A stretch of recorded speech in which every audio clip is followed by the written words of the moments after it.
We're in the finals of the first week of the 30th Grand Arena season, and I'm playing against Arsenal for 16 from half ski patrol. And as you can see, at the time I did my attacks, Arsenal already went and had a great score. And it was Monday, so I had to attack quite late, and I was over the point where I was even going to try to win or something. So I wanted to have a little bit of fun, or more like doing stupid stuff, testing things potentially, or just like playing without any pressure. And that's what I did, and it was, I guess, the most fun I had in a long time. So starting off with an all counter Wampa solo versus Starkiller. It was a little bit dicey, or it can be dicey. Not in the opening barrage here because I got my bonus protection off and everything, and the bonus tenacity, or like the increased tenacity. But I didn't land enough dots, and potentially should have not used basic attacks because then he counterattacks Starkiller, as you can see, which eventually killed me. So usually the dots kill Starkiller, but this instant they didn't, and so it was a bit unfortunate. But so essentially in this moment the match was already lost because I would need to win every battle and play very efficient. Which used to be my strong suit in freeze, but is not anymore. And so I was like, I don't care. Let's have fun. Then like one part of this was trying to off meta Galactic Legends as much as possible, except Ray. For that I didn't have anything off meta available, or nothing where I had the feeling this could be a one shot. That was like one of the goals that I had as well with these, and so I was going into this fight, or into this battle, with a mirror. And because we both had the same Datacron, like the 75% extra damage per ally and the ultimate, the 15% turn meter stuff, and other nice stats, it was kind of evened out, so didn't have to worry too much about turn meter stuff, turn meter, how to say it, finessing the turn meter, so paying too much attention to it. Could just play the mirror as I normally would, and still took an armorer, which a moment later I regret, because I would have needed armorer for another counter, but more on that when we're getting there. How is the saying? Let's burn the bridges when we get there. Just kidding.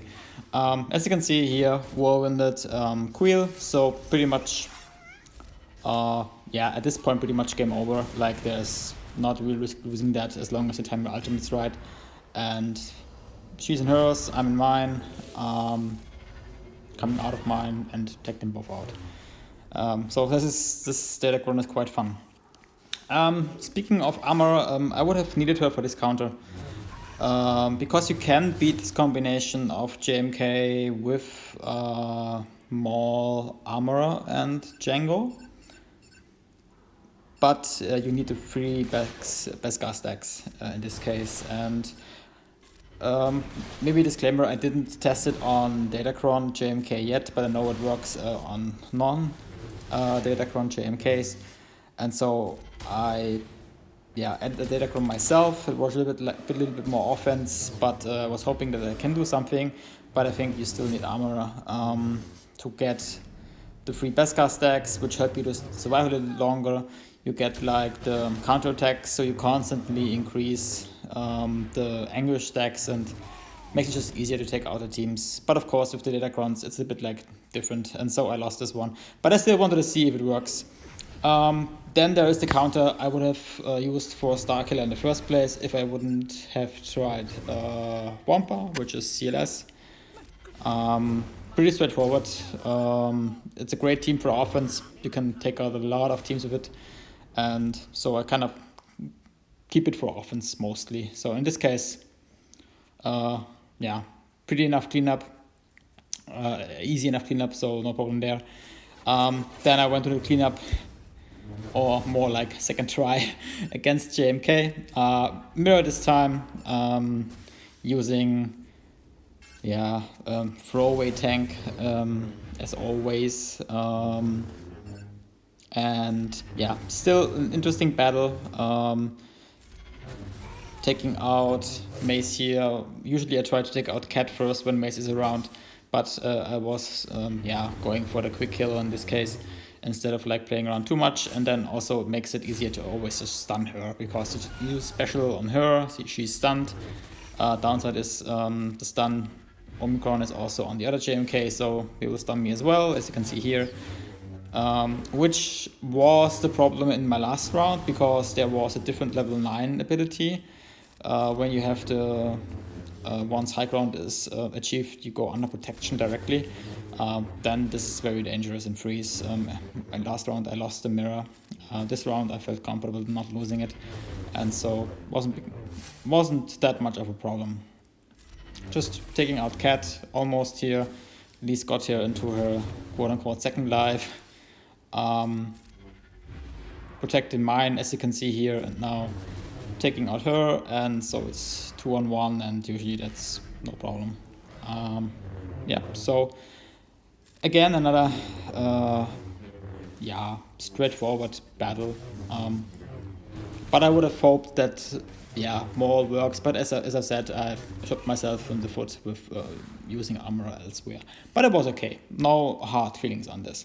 The next battle I wanted to try essentially was Fennec versus Datacron on Lord Vader in freeze. And here, I was debating with myself, should I go for Bam instead of Bosk, and that is what I should have done, because it is more reliable, I think. But at the same time, I wanted to see how Bosk does, minus R9, and just wanted to see what the limits are of this, the ceiling, and I think, it's quite obvious where the ceiling is. So at this point, I know it's a loss, because they will now constantly go for Fennec because she's exposed out in the open, because Grief is a little bit of a hide-is fella. But so my goal was just to take out Maul, which I achieved, so that was fine. If I got lucky, I also would have take out Royal Guard, would be a bonus for me. And I think I even get it, but I'm not 100% sure. It's a day or two since I recorded that. No, I didn't take him out. But still, you can clean it up, not much of a problem there. Of course, unfortunate. Bam would have helped, but in freeze, it's just a little bit of a different story. Anyway. So as a first cleanup, I tried Kylo Ren. Didn't use Watt here.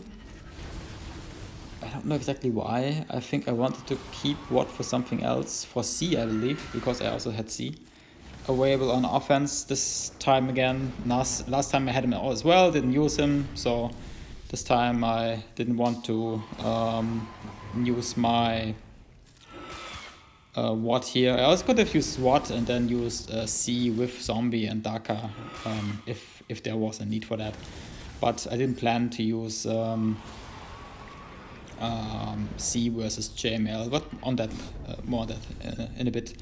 So just focusing down Royal Guard here, taking him out so that Lord Vader cannot get more mastery because he is by himself. That was the main goal, so trying to take out Royal Guard before Lord Vader is in mass or can go in ultimate, and just realizing that those Datacron icons are sometimes quite annoying. I guess it's because we don't see the full health or protection bar of this Royal Guard anymore, which is I guess because of the fact that I'm playing on iPad most of the time, not so much on the iPhone.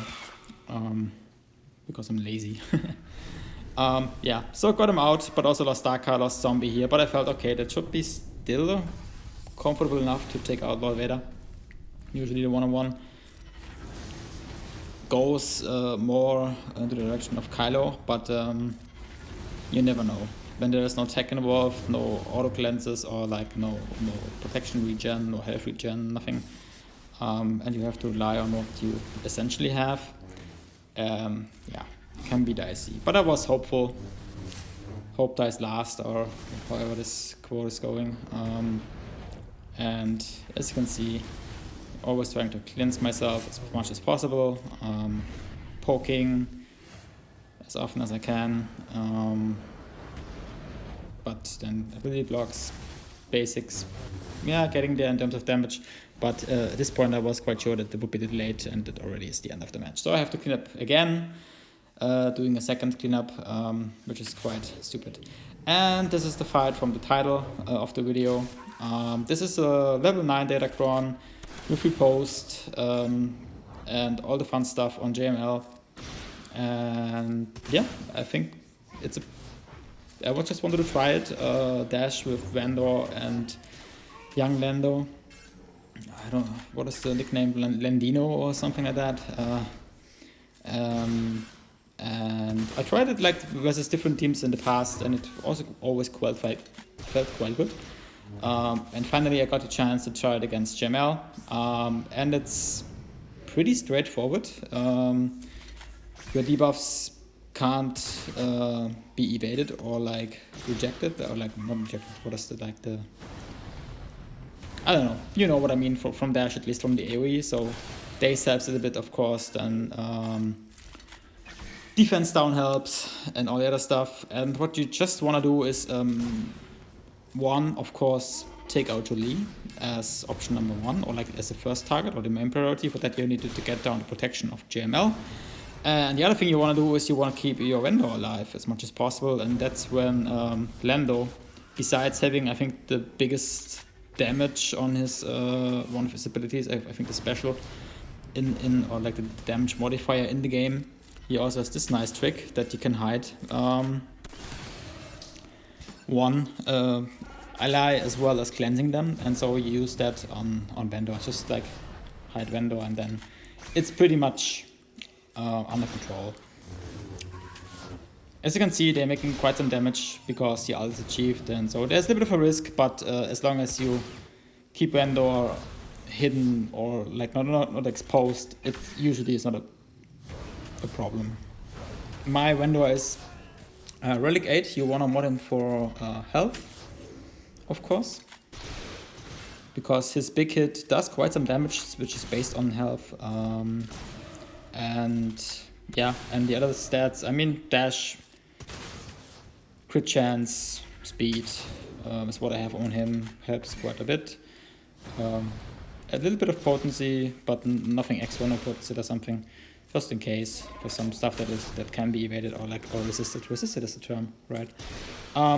And for Landino, just like crit chance and offense as much as possible, and crit damage, and that's pretty much it.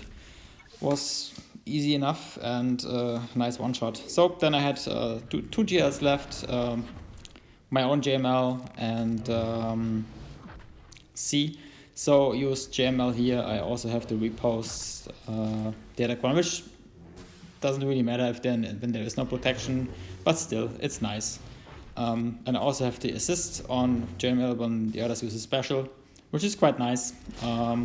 Does quite some damage, and here it was good enough to take out a single Lord Vader, also the Lord Vader. Then I went to the North Wall, and there was this Padme team. I believe it's again the level 9 Datacron with the bonuses for what's her face, Ayla. I always like sometimes Aura and Ayla. I always like confuse these. So and I guess she gets a bonus turn when a character or like an enemy is stunned, and they stun on specials, like I think. And so this is quite a good Datacron, but yeah, I took in C solo, and so there is no stun because it doesn't apply to him. So and so there are no bonus turns, and so there is no real threat. And because you can get like full banners like 59, but because I didn't care about banners, I just like used the ultimate as soon as it was available and went for Padme after that, and she takes away some more of my protection, and so it's just like 58. But still, it's okay. What else do we have? It was quite some fun fights. Ah yeah, like another interesting Omicron Akbar with an interesting Datacron as well, and so I didn't want to take any risks, so I was like, okay, let's just use Han Solo here, and as you can see, it almost feels like overkill, which often is the case for this team, for Han Solo with Bam and Chewie, because it's just very strong. So I'm not sure if it actually is overkill or if just like was the right amount of damage output and survivability you would need for that team. So 57, quite happy with that. Then there was a bad batch.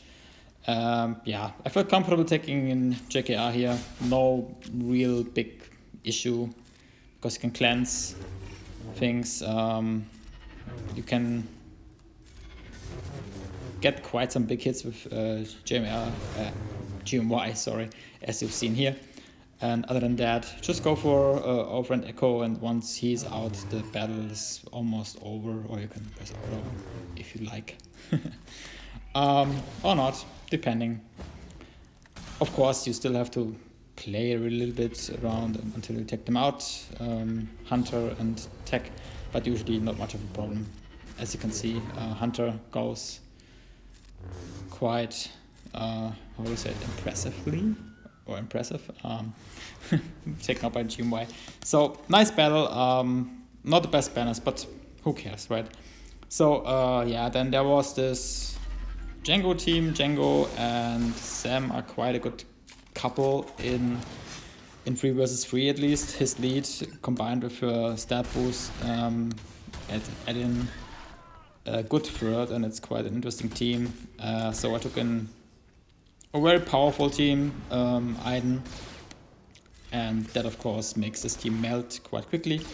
But yeah, I didn't want to, deal with it too much. So 57 was nice. Aiden is fun on offense. Here's the back wall. I forgot to show it before. Interesting teams, and then I made that was a stupid choice. Because I'm constantly dazed using this team here, and I think I fought Akbar before, I'm not 100% sure. My head is like, in German we say my head is like a Sieb, Kopf ist wie ein Sieb, and which translates to my head is like a sieve, I guess, so it doesn't make any sense to you, I guess, but so I forget a lot of things that happened in the past, and so maybe I fought it, maybe not, but this was a terrible choice. I just wanted to see what happens here. So a lot of bad things happen actually, as you can see. For days, you don't get any turns off. You don't really get the control that you want from the team that I used to, and then you allow Rados to get into his quote-unquote ultimate and take you out. Not for dinner, but for death. So I forfeited this battle and took on Treya, which was my initial gut feeling I should take. But yeah, then you just want to try things, want to be stupid, want to be cute, and then you fail. But again, shout out to Arsenal. Like we chatted a little bit throughout the match. It was quite a great conversation. We enjoyed it, and also very great player. So when I'm saying doesn't really matter, like I mean it, because for me it was just fun. I changed my mindset a little bit around Grand Arena eventually now, after I know that being among the top 50 constantly, or like the top 20, you always face those crazy people, not crazy people, like they're not crazy, like they have crazy Datacrons, that's what I want to say. Maybe they are crazy a little bit, I don't know, we all are, I guess. And then you have the problem that you constantly have those matches where you feel like your heart is racing at a pulse of 200 because it's so stressful, at least for me. And so I said, okay, if I win, I win. If I lose, I lose. I don't want to play for, of course, reaching number 1 at some point is nice, but then again, I don't have what it takes, which right now is money. So, I mean, I would have it, but I don't want to spend it. That's the thing, right? In the end, it's a game. Who knows how long it will last? So I enjoy it while it's there. Spend if I feel it's nice to spend, and if I don't, I don't. And for Datacrons, I do the bare minimum.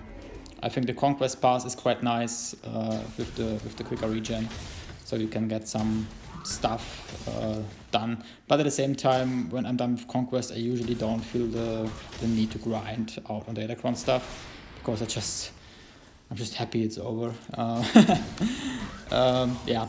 So what I want to say is like, if I have a chance to win, I take it. If I see, oh, this might be stressful to win, I don't want to have a stressful fight, then I just do this, enjoy the match, and congratulate my opponent because they played better than I did, and that's great.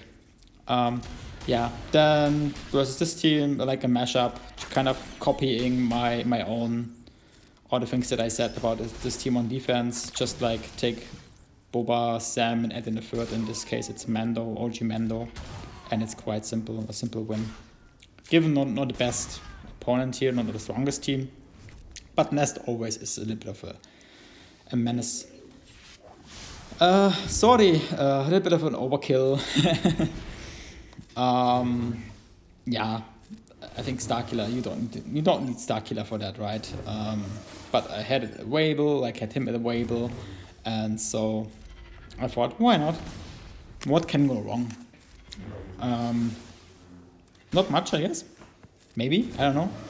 We will see if Sordi can teach us a lesson here. But so far so good. So almost an ultimate, and I guess I'm using the ultimate too early because she still has tons of her bonus protection, and so I cannot take her out.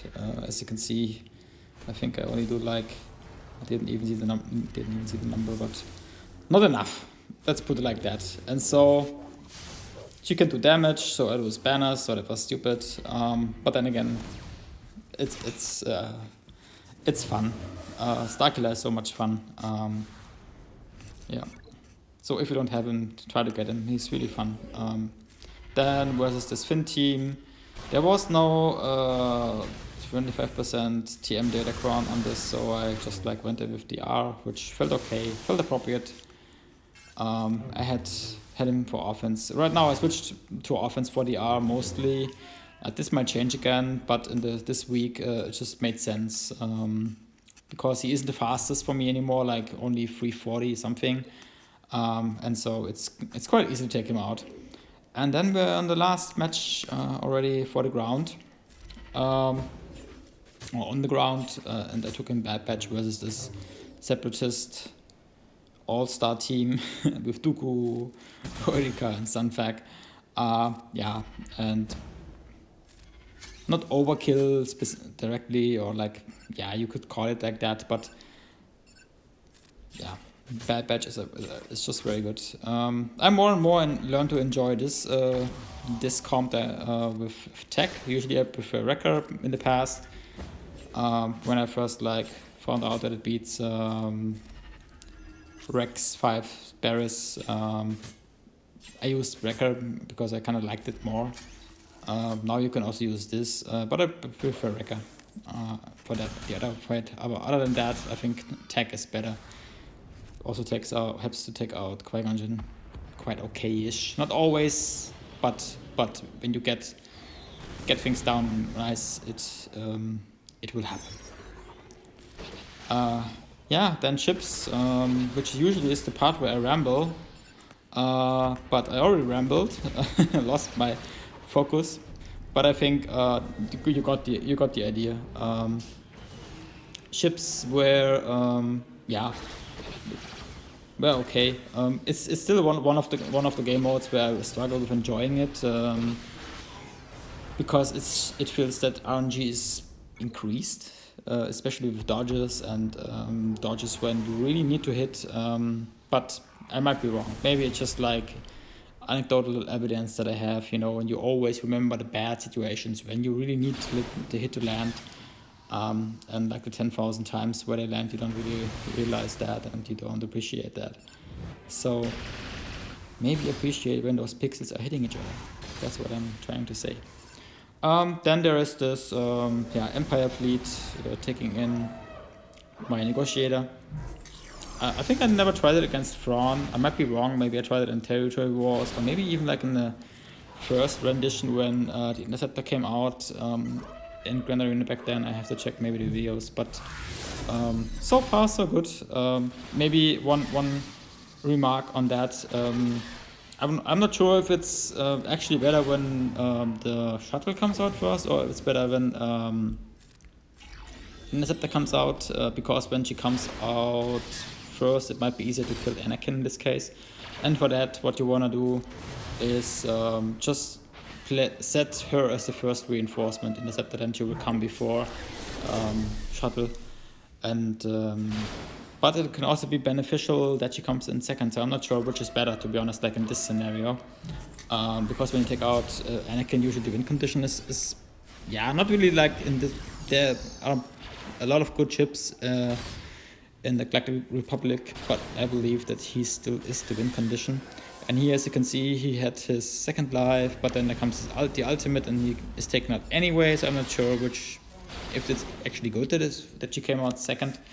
Yeah, maybe something to experiment with or test. Maybe let me know what you think in the comments on this. So I guess no one will comment because no one watches ships, but that's on me. Or on the game mode, let's put it like that. Yeah, it got Interceptor out, no problem there eventually. So still ships coming, TIE Reaper. But at this point, I think it's quite under control. Got my AoE, got some other bigger hits like this one, and so got very bad banners beneath the line of shame, but still it was a one shot. It was all I cared about, and because yeah, I don't want to spiral things into like oblivion in fleets and then risk not clearing. That's why one shot is better than two shot in that case. Yeah, and then taking Executor against Negotiator, and it was quite a fast Negotiator fleet. I think there were a lot of Relic 9s involved. I didn't really check, to be honest, but I guess so, just from the feeling how it felt fighting that team. But still, I think it's Executor, like it's still like the meta fleet. Not sure what Profundity will do to that. I have the feeling it will feel a little bit like Negotiator and Malevolence when those two came out or were out finally eventually. Then they felt quite balanced. You could beat each other. Mirrors were okay depending on what you're playing. I think Malevolence mirror is a little bit more edgy than Negotiator, but also can be wrong in that. But still. So I guess they both will fight each other, I believe. Maybe you would expect Profundity to be better because you have a Relic 9 requirement.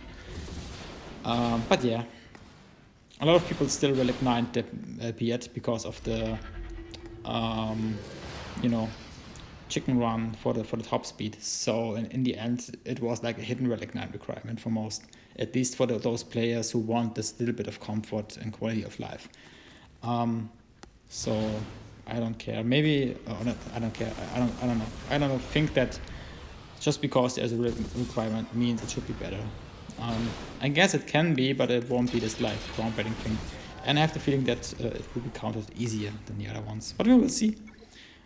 Maybe soon, I guess. So that was the final match, and this is the final result. And congrats again to you, Arsenal. It was fun. Hope seeing this defensive run also, or like my offensive run also helped you a little bit, getting some insights. Other than that, again, thanks for watching. Next week we'll have Malgus, which will be fun, I guess. I have some ideas for using him. So we will see how that goes. Thanks for watching. See you then. Bye.